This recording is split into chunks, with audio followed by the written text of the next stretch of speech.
good. As on my way up here, somebody told me that I reminded them of Cher. I'm going out on the edge, but I'm thinking it's the hair and not the svelte figure. So I thought I'd come out and tell you a little bit about myself. I think it's important. The boys backstage were telling me, you may not know this, but I'm brand new. Tonight is actually my 7th time in my life doing stand-up. So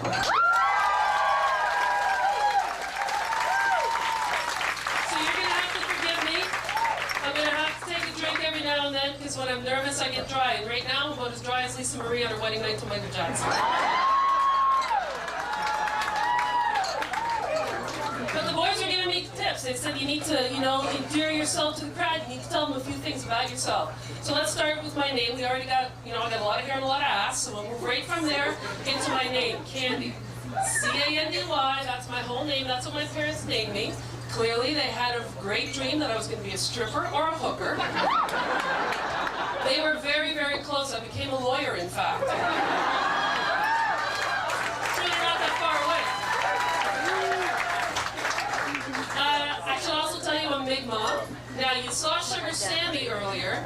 Now, Sammy is East Indian, okay? So Canadian Indian, East Indian, very different. Don't get it mixed up, all right? He's got some feathers.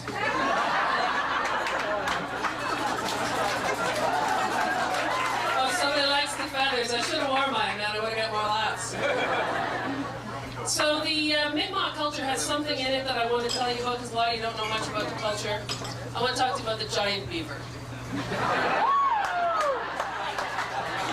It's almost too easy, right? Because I don't even need to write anything around that. I just need to come out, stand here, and say giant beaver, and everybody's laughing. Everybody's laughing. But it's a true story. There is such a thing called the giant beaver. It existed way, way back when. 10 feet tall with big 20-inch front fangs. Now let's put that on the back of the nickel and see what the Americans think of that shit. You know what I mean? Because, I don't know about you, but I cannot stand all this American culture that we're immersed in, especially their television. Their television isn't even creative anymore. You got American Idol, Survivor, The Great Race, and they put them on these sunny islands to survive. Maybe they could survive down there, don't you think? Send them up to Canada. Let's have Canadian winter survivors. Send those skinny Botox bitches up here. We'll see who survives.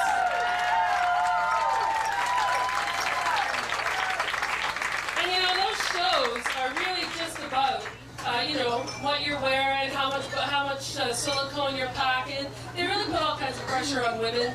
And, we got the whole Victoria's Secret thing coming up from down there. Tell them, all the boys are staying quiet. They don't want me to realize they all have a subscription to Victoria's Secret. But that's supposed to be an underwear company set up for women. Now, there's no way a woman would invent a little piece of lace jammed up the crack of her butt, right? No. A woman would invent great big cotton panties with a vibrator in the front.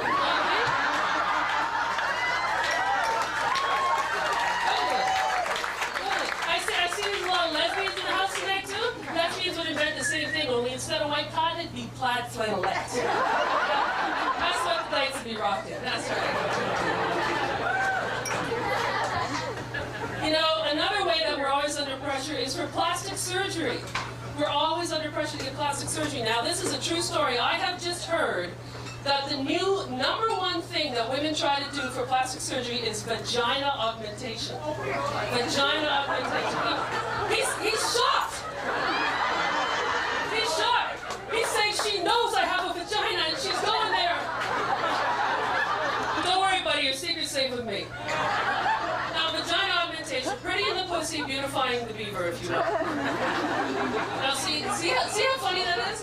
All the straight guys, when I first came in here, had I said beaver, they'd have been all over that. But once I talked about those 20-inch fangs, now the boys are all quiet when I say beaver. Anyway, what they do, they got 2 different kinds of surgeries that these women have. First of all, they try to make it smaller.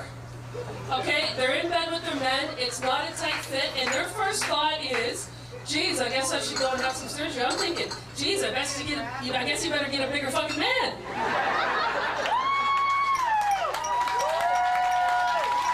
Look at all the ladies laughing and clapping. And all the guys with big dicks laughing and clapping. And all the other boys just crossing their legs. Now, the second thing that women do is they go ahead and they change the way the labia looks. That's right, they don't like the way it looks. Apparently their men complain that it doesn't look like the porn flicks or the magazines or whatever. Sisters, I gotta tell you, your man doesn't like what your pussy looks like. He's gay. There is not a straight man in the world who is going to look at a pussy spread before him and say, They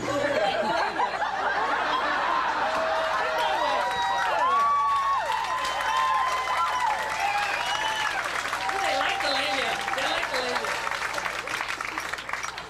Yeah, we're always under this kind of pressure, you know, and what I wonder is, why is it always on women?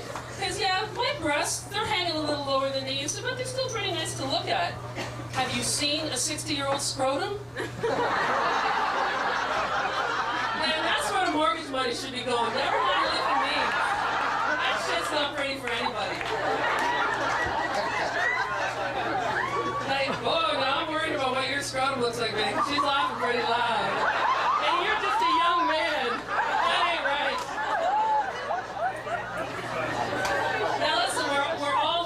This kind of pressure, these kinds of things, but what are you going to do, really?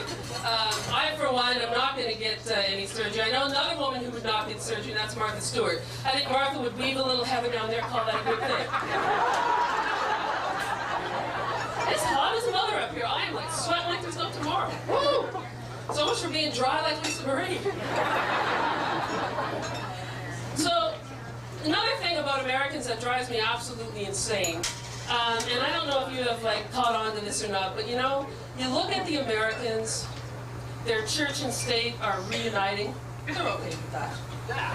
They're going in, they're bombing innocent countries. They're okay with that. Their leader failed grade 7 language arts. They're okay with that. But let me tell you, on a Sunday afternoon, you let those mothers get a glimpse of a nipple, that's the end of it. Nipplegate. Nipplegate, they called it. They gave it a name, Nipplegate. In fact, there's some woman down there suing Janet Jackson for the distress of seeing her nipple. Now, I don't know what this lady does when she's in the shower, but clearly this nipple thing was freaking her out. They are so litigious down there, in fact, that in the newspaper, not that long ago, in fact, I got a doctor in the house that can attest to this, there was a woman who actually happened to be a doctor, see the doctor's hiding her face now. She's worried she's going to have to see scrotum, and she's not into that. She's one of the plaid, you know what I'm saying?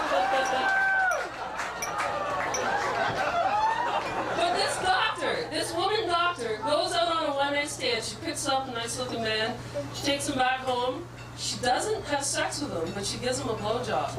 Now, this is part that gross right out. She saves the sperm. I don't know how, but she somehow saves the sperm. She injects herself and gets pregnant. Now, 9 months later, she has the kid. She sues the guy for child support, and she wins $850 a month for this kid.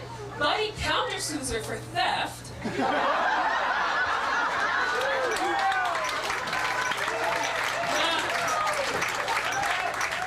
love it too much, boys, because the judge said, no, man, that was a gift.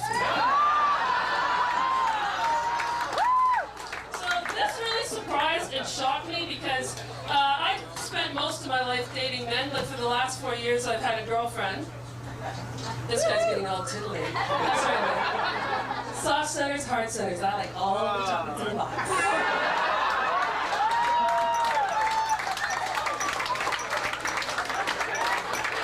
So it's been 4 years since I've been dating men, and clearly women's rights have come a long way. Because she injected? Injection as an option? When I was giving blowjobs, man, you had 2 choices, spit or swallow. You guys have been great. Thanks for